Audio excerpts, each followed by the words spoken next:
विधान परिषदेच्या निकालात मुंबई ठाकरेंची तर कोकण नाशिक महायुतीचं नाशिकमधून शिंदे सेनेचे किशोर दराडे विजयी, तर मुंबई ठाकरेंच्या परब अभ्यंकरांनी मारली बाजी, भाजपाचे निरंजन डावखरेही विजयी।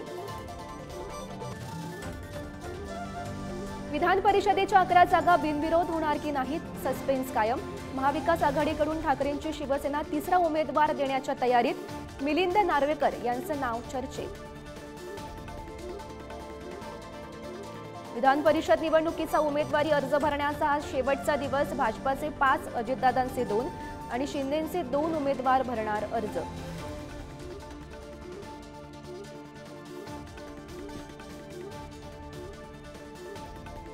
कपटी लोकांनी आम्हाला छळलं, त्यांचा सत्यानाश झाला।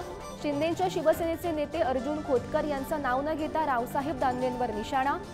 महायुतीतील धुसफूस पुन्हा चव्हाट्यावर।